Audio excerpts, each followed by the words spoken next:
आदाब, नमस्कार दोस्तों, मैं हूं आसिफ और आपका स्वागत है सरयू टाइम्स न्यूज में। हम फिर से हाजिर हैं मिडिल ईस्ट और देश दुनिया की खबरों को लेकर।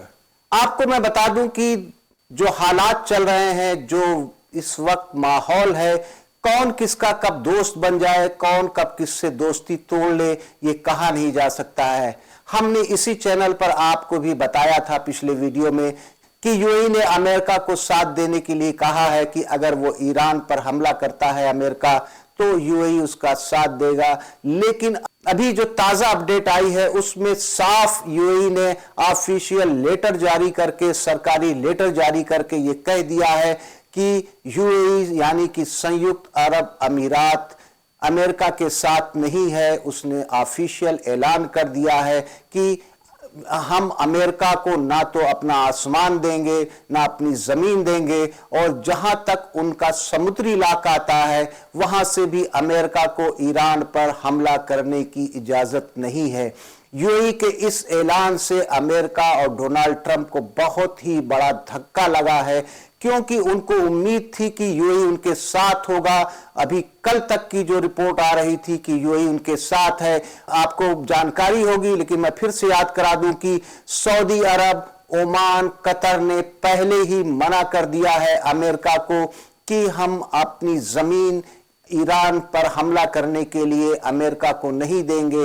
अब उसमें यूएई का भी नाम आ गया है। शायद यही वजह है कि गल्फ में जो खाड़ी के देश हैं अमेरिका के साथ इस समय नहीं है। उसके पीछे क्या राजनीति है? शायद ये डर है कि अगर अमेरिका का उन्होंने साथ दिया तो जो उनके देश में अमेरिकन बेस हैं उस पर ईरान हमला करेगा। ईरान ने पहले ही सभी को ये चेता दिया है, ये बता दिया है कि हमारी आपसे कोई दुश्मनी नहीं है, लेकिन आपकी जमीन से जब हम पर हमला होगा तो हम अमेरिकन बेस पर हमला करेंगे। अगर ईरान और अमेरिका के बीच में जंग होती है, अगर ईरान खाड़ी देश में जो अमेरिकन बेस हैं उन पर हमला करता है, तो ये आग पूरे मिडिल ईस्ट में फैल जाएगी। यही वजह है कि पहले ही सऊदी अरब, कतर, ओमान ने मना कर दिया है। इन्होंने कोई सरकारी दस्तावेज तो नहीं जारी किया है, लेकिन तमाम इंटरव्यू में, तमाम बयान में उन्होंने साफ कह दिया है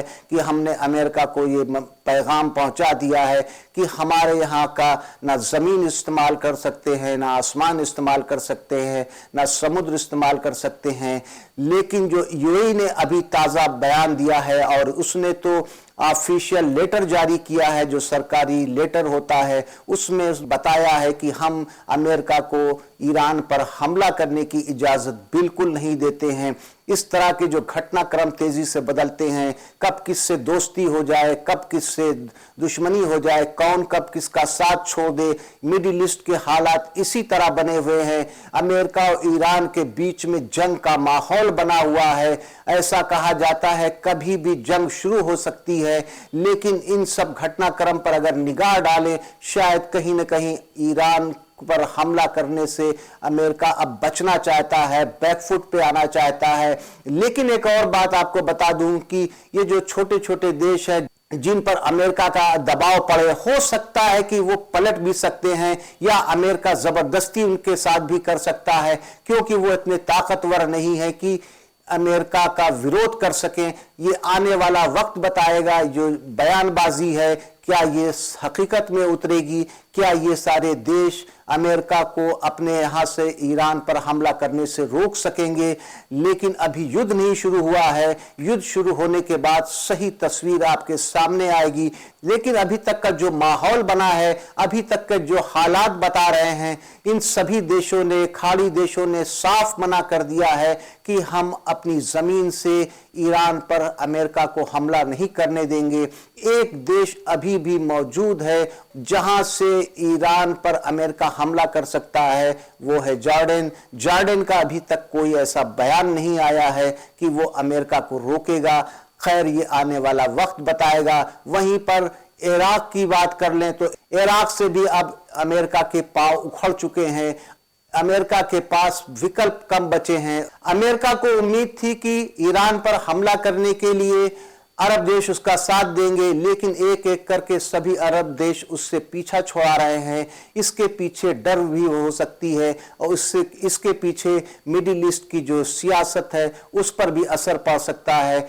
आपकी क्या राय है, कमेंट्स करके बताइएगा। क्या खाड़ी देश के सहयोग के बिना भी अमेरिका ईरान पर हमला कर सकता है? क्योंकि जिस तरह से आक्रामक नजर आए थे डोनाल्ड ट्रंप, वक्त बीतने के साथ साथ सिर्फ बयानबाजी, जुमलेबाजी ही बची है। दोनों देश एक दूसरे पर बयान दे रहे हैं, दोनों देश एक दूसरे को मिटाने की कस्में खा रहे हैं, लेकिन अभी तक युद्ध नहीं हुआ है। युद्ध कोई अच्छी चीज नहीं है, कोई नहीं चाहता युद्ध हो, क्योंकि युद्ध होने से जान और माल का नुकसान होता है। लेकिन जिस तरह का तनाव बना है, कभी भी युद्ध छिड़ सकता है। आपकी क्या राय है, हमको कमेंट्स में बताइएगा। आपके जवाब का हमको इंतजार होगा। आज के लिए बस इतना ही, फिर मिलते हैं अगली वीडियो में। तब तक के लिए जय हिंद, जय भारत।